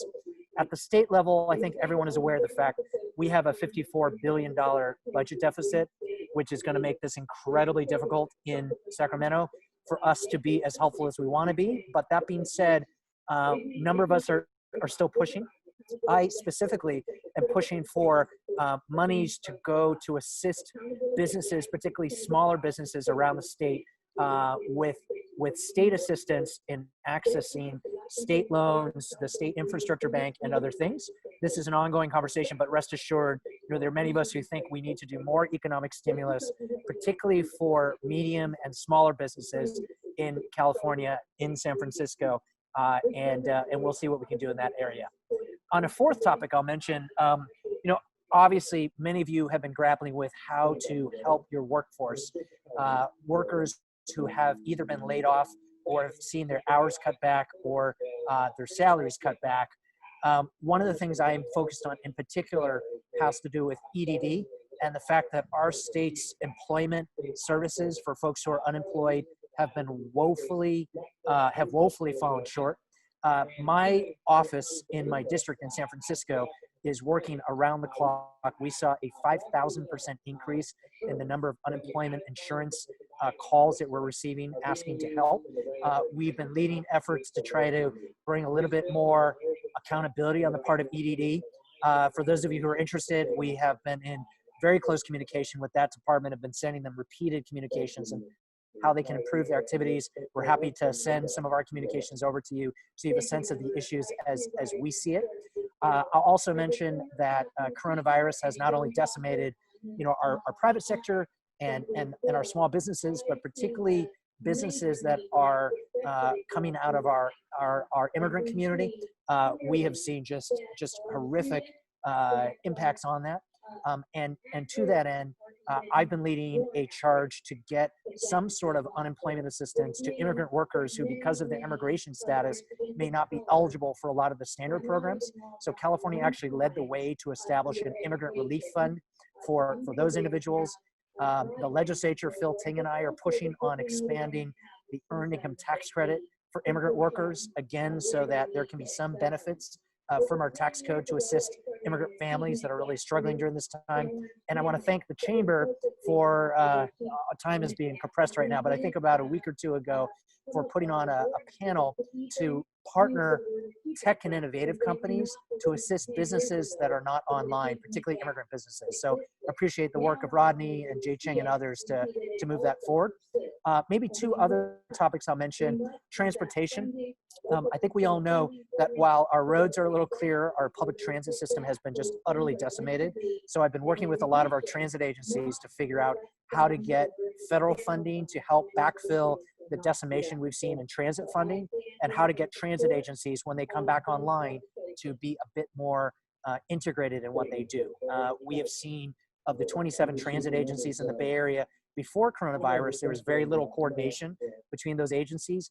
After coronavirus, a lot of those agencies are on life support. And so what I have proposed, as we're trying to get funding to these agencies, is that they work together in a more seamless, integrated way, less in the siloized manner that 27 transit agencies have operated before coronavirus. And I've had bills and legislation sort of in this area to incent the integration of our transit agencies so that they not only survive this time period, but hopefully when they come back will be a much more efficient, effective transit system for the Bay.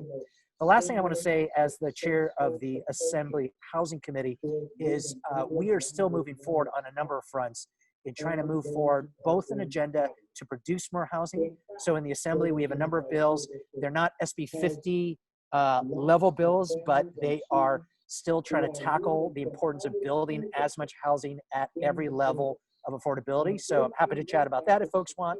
And then I'm also leading the charge around homelessness, of how do we ensure during this time period where we know coronavirus is intensifying the homeless crisis, how do we make sure that we're getting resources to cities and counties to do a better job around homelessness, and that we're holding everyone accountable to continue to tackle homelessness. I have a couple of the big bills in this area, so rest assured we've not forgotten about this topic during this time period. So I know that was sort of around the world in 6 minutes, but just wanted to give folks a little bit of a taste of what we're working on, and happy to answer any questions, and also happy to interact with you guys in a quieter environment sometime soon. Great, thank you so much. I guess we do have one question, and then I want to be respectful of your time, given you just ran off the floor for us, which we greatly appreciate. So this question is around some frustration about PPP that was returned, that the big companies that returned their money did not go back into PPP, and how can we get that money to small businesses? Yeah, it's a great question. I mean, listen, the whole PPP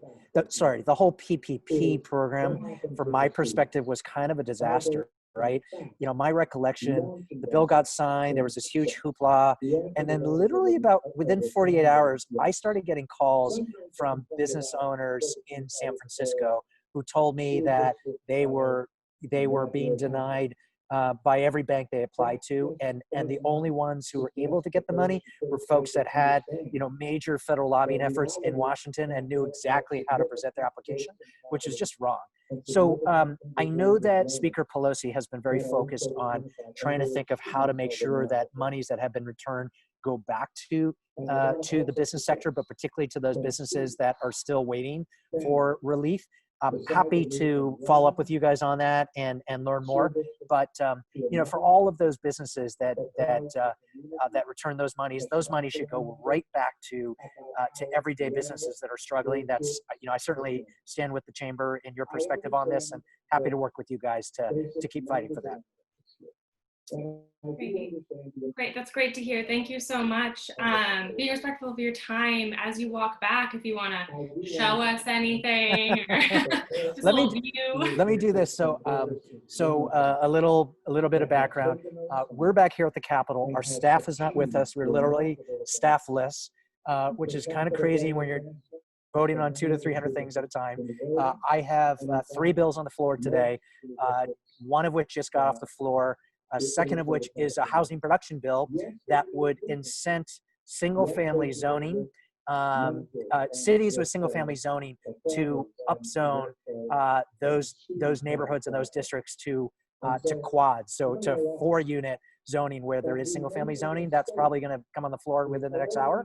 But literally, we've got hundreds of bills that are being flown through right now. We have a deadline of next Monday to pass a budget, and a week from this Friday to pass all bills off the floor of the Assembly. So this is definitely the sort of hot and crazy time. What I'm going to do, I'm going to put my mask back on because we all have to be fully masked when we get onto the floor. I'm going to literally just turn my computer around so you guys can see a little bit of the floor action. Maybe I'll walk over to Phil Ting to see if he wants to wave at you guys, and then I'll just let you guys go. But give me a moment to put my mask on. Right now, by the way, you are on the portico of the California State Assembly, so this is where we sort of hang out. This is proverbially where, in past days, people would smoke their cigars while they're waiting for votes to happen. But in the meantime, let me just let me put my mask back on, and then I'll walk back in. This is great. Thank you so much. Yep.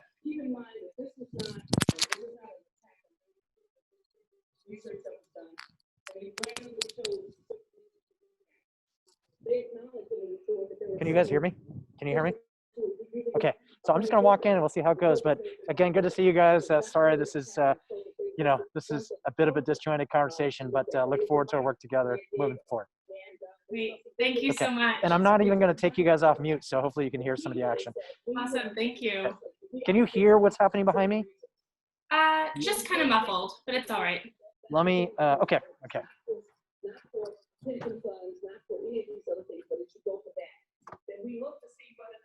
Well, insider tour here, members. What we saw was that there was no real intent to basically, in some cases, focus on the money on the kids that were supposed to be, and money was being held over for the next year and then rolled into the general. And that doesn't mean the districts don't. Wow. Well, thank you everyone for joining us for our first virtual city state. And even kind of not all virtual. And a big thank you to our sponsors, Crown Capital, for their help. Oh, there's Assemblymember Ting. Hello.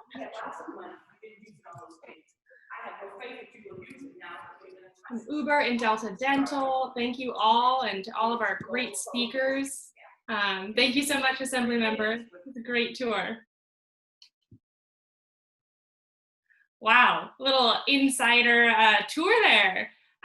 So even though we couldn't be there in person, it was a great way to kind of wrap up this first ever virtual webinar. Thank you all for joining us.